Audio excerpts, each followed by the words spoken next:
Baik, Assalamualaikum warahmatullahi wabarakatuh. Selamat pagi Bapak Hendra. Terima kasih atas kesempatannya. Kami dari kelompok 35 yang beranggotakan saya, Faira Firdausi dengan NIM 080 dan Darren Febrian dengan NIM 081.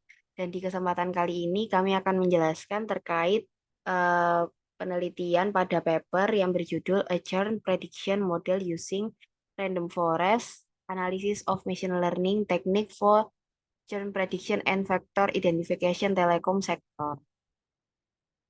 Mungkin bisa di next.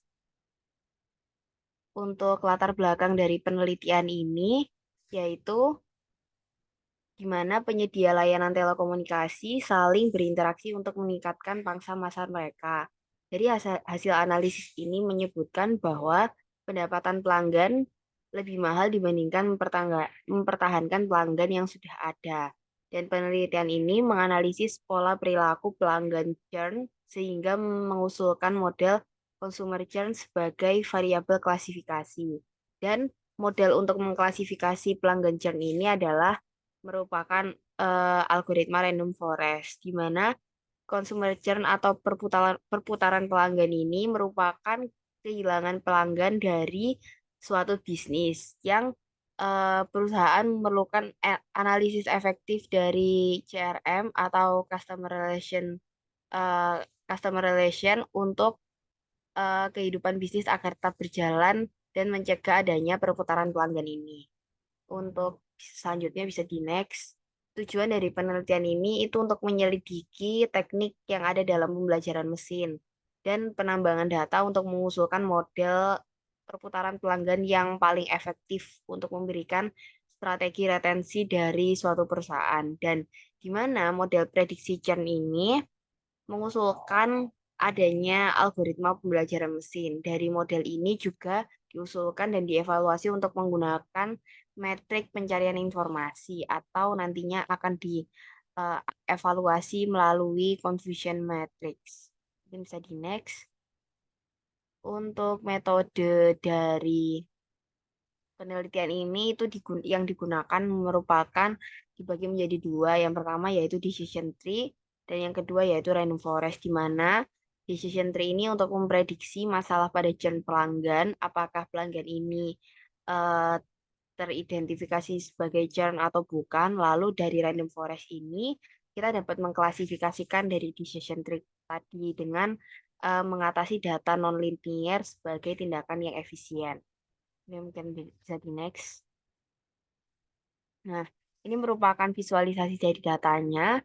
Data mentahnya itu berasal dari Kaggle yang berjumlah 7.043 baris dengan 21 kolom. Data ini mungkin bisa dapat diakses dalam link berikut dan juga dataset ini nantinya akan diolah dan hasil dari olahan tersebut variabel yang digunakan itu finalnya hanya 10 variabel yang dapat digunakan untuk diprediksi apakah pelanggan ini teridentifikasi sebagai churn atau non-churn. Bisa di next. Nah, dari konten datasetnya ini sendiri terbagi menjadi 4 dataset mentahnya, yaitu dari pelanggan, layanan, informasi akun pelanggan, dan info demografis, di mana dalam pelanggan ini itu tuh merupakan kolom churn dan layanannya ini merupakan kolom yaitu telepon, banyak saluran, dan lain-lain. Informasi akun pelanggannya ini juga terdapat kolom kontrak, metode pembayaran, dan lain-lain, dan info demografisnya itu seperti jenis kelamin, rentang usia, dan apakah mereka memiliki pasangan dan tanggungan. Mungkin bisa di next. Nah, ini merupakan flowchart algoritma dari model prediksi churn-nya. Yang pertama itu ada import data, data preprocessing, lalu klasifikasi pelanggan dengan prediksi. Ini mengklasifikasikan apakah mereka termasuk churn atau non-churn. Lalu ada profil pelanggan, dan ini profil pelanggan ini dilakukan melalui clustering dan hasil pengolahannya itu menggunakan eh, sistem rekomendasi untuk menentukan strategi retensi dari suatu perusahaan. Yang bisa di next. Nah, ini merupakan yang digagas dari awal, yaitu merupakan concern kita atau variabel target kita untuk menentukan apakah suatu pelanggan ini teridentifikasi sebagai non-churn atau churn. Dari non-churn ini sendiri pengertiannya bahwa apakah pelanggan ini merupakan pelanggan yang setia, tetap setia kepada perusahaan, dan ini bukanlah faktor utama di mana perusahaan perusahaan perlu untuk mengevaluasi kinerja perusahaannya. Nah, untuk yang churn ini sendiri itu merupakan pelanggan yang meninggalkan perusahaan dan di sini perusahaan perlu mencari tahu alasan mereka meninggalkan perusahaan tersebut atau melakukan migrasi. Dalam pengklasifikasian ini menggunakan algoritma decision tree dan random forest. Untuk dari dari pengklasifikasiannya sendiri akan dijelaskan oleh teman saya di pengkodingan. Baik, selanjutnya saya akan menjelaskan terkait penanganan yang akan dilakukan terhadap eh, sebuah dataset dari Telekom Churn, di mana menganalisis siklus perpindahan pelanggan yang menggunakan yang menggunakan layanan telekomunikasi. Pertama-tama kita akan menggunakan library berupa Panda, Nam, NumPy, kemudian matplotlib.pyplot, kemudian Seaborn, dan beberapa sklearn yang akan eh, kita gunakan dalam pengklasifikasian dari dataset Telekom Customer Churn. Kemudian sesuai yang sudah dijelaskan oleh teman saya tadi, kami akan memanggil sebuah dataset dengan dataset bernama Telco Customer Churn, di mana terdapat 7.043 baris dan 21 kolom. Di sini kami menggunakan variabel churn sebagai variabel target terkait dengan klasifikasi random forest yang akan kami tangani. Kemudian pertama-tama kita akan menanganinya terlebih dahulu terkait dengan preprocessing untuk mencari apakah ada missing value yang terdapat pada sebuah dataset. Ternyata dari hasil menemukan bahwa tidak ada missing value yang ada pada di keseluruhan masing-masing dari variabel. Kemudian kita ingin mencari terlebih dahulu terkait dengan tipe data yang ada pada dataset, tetapi di beberapa dataset terdapat variabel objek atau tipe data string yang harus kami olah untuk dijadikan sebuah angka atau integer.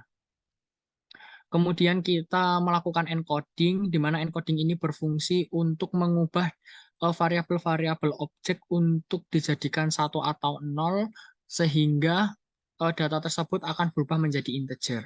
Namun di sini dari customer ID itu tidak berubah karena perilaku pada customer ID ini selalu bertambah plus plus satu sehingga tidak bisa diubah menjadi integer, sehingga dari penanganan ini kami juga tidak akan menganalisis sebuah customer ID sehingga customer ID tersebut kami drop dan menghilangkan variabel customer ID.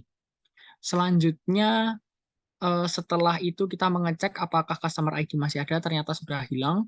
Kemudian kami mencari variabel apa saja yang sangat berpengaruh terhadap customer churn ini.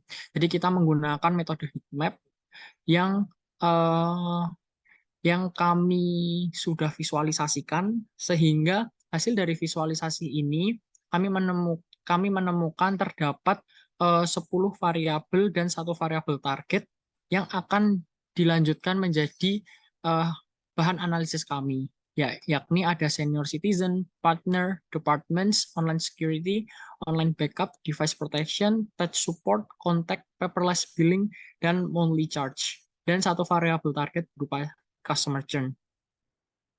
Dan setelah kami menghilangkan beberapa data yang kurang berpengaruh terhadap customer churn, kami membuat data baru, kolom data baru, yakni sesuai dengan data-data yang berpengaruh terhadap customer churn. Kemudian kita membagi dataset tersebut ke dalam dua bagian, yakni data training dan data testing, di mana data testing itu sebesar 30% dari dataset, total dataset, dan data training itu sisanya berarti 70%.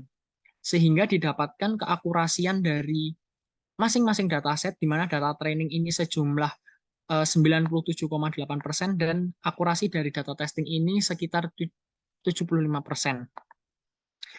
Selanjutnya, sesuai dari konklusi yang sudah ditampilkan di PowerPoint sebelumnya, yakni eh, terdapat beberapa prediksi yang ternyata tidak sesuai dengan kenyataan setelah hasil analisisnya, di mana ditemukan bahwa maaf, ternyata ditemukan bahwa terdapat 1.316 data non-churn yang diprediksi ternyata memang tidak eh, tidak tidak bukan merupakan customer churn, dan ditemukan bahwa yang awalnya eh,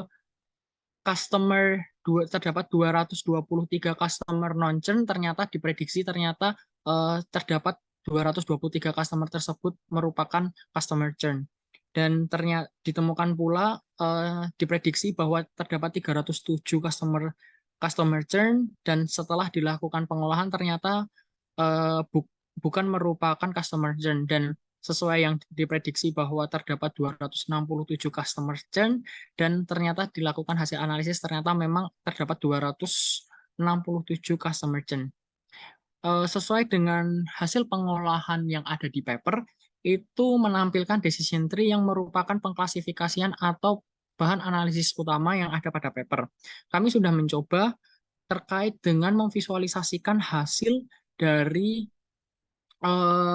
sebuah dataset yaitu Telekom Customer Churn, di mana hasil analisis tersebut kurang kurang dapat kami baca dikarenakan keterbatasan tools yang kami miliki dan juga dataset yang terlalu besar. Namun terlepas dari hal tersebut, perusahaan sudah mampu menganalisis terkait dengan em, perputaran dari pelanggan melalui confusion matrix yang menjadi bahan kesimpulan dari hasil pengolahan ini. Sekian em, penjelasan dari saya terkait dengan pengolahan menggunakan metode random forest. Saya kembalikan ke rekan saya, Fahira. Baik, maka dari itu untuk kesimpulannya yang dapat kami tarik, di mana terdapat 10 variabel dengan persebaran di antaranya sebagai berikut dari confusion matrix ini sendiri yang telah dijelaskan oleh teman saya sebelumnya, dan dapat diketahui bahwasannya terdapat banyak pelanggan yang terprediksi non-churn, namun pelanggan tersebut nyatanya tetap setia kepada perusahaan. Daripada pelanggan churn yang berpotensi meninggalkan perusahaan, dapat dilihat sendiri bahwasannya terprediksi pelanggan yang non-churn itu lebih dari 1.600 sekian perusahaan, sekian pelanggan, dan dari pelanggan yang churn, yaitu pelanggan yang berpotensi untuk meninggalkan perusahaan, yaitu sekitar 400 pelanggan saja. Dan ini menilai bahwasannya perusahaan perlu mengantisipasi terhadap 400 pelanggan yang teridentifikasi sebagai churn dan berpotensi meninggalkan perusahaan tersebut. Sekian dari penjelasan kelompok kami. Apabila ada kurang lebihnya, kami mohon maaf. Kami akhiri. Wassalamualaikum warahmatullahi wabarakatuh. Terima kasih.